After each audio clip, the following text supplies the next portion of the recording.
So, magandang umaga po sa inyong lahat. No? Nandito ako ngayon sa Sapa. Kasi kasama ako sa mga kaibigan ko. Mag-vlog ako.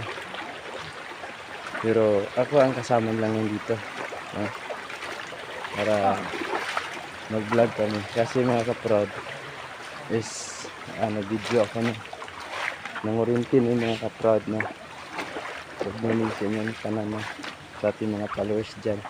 Yung mga subscribers, huwag po niyo makalimutan ang aking pag-vlog, no? Sa aking pag-vlog sa yung doorbell para alert kayo sa aking pag-vlog, no? Ngayon, umaga kasi ngayon, dito kami sa Sapa.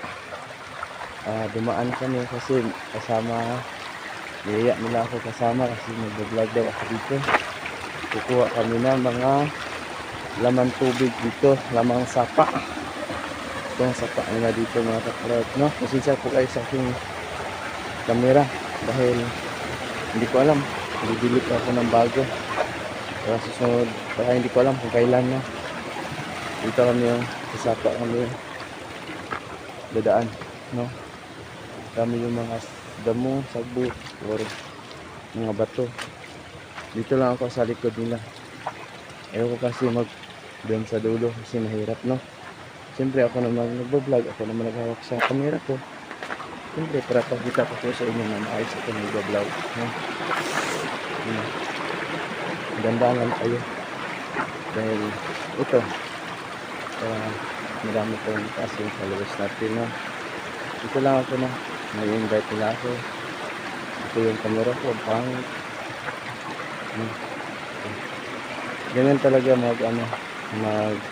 mangurinti ko dito sa Sapa.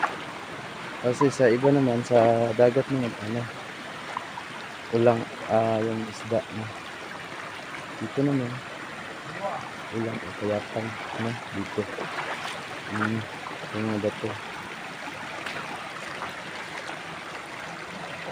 yung mga bato natin talaga. Tingnan mo sila, tagay-tagay sila doon. Ito mga kasama ko sa trabaho daw nila. Dito lang ako, kamerawan nila ako. So siyempre dito may lalim, no? Mas malaking bato. Tapos dito naman tayo. Tapos dito tayo, no? Dito naman sila, malalim dito pumapasok yung mga ulang dito sa pinagdaanan ko, no?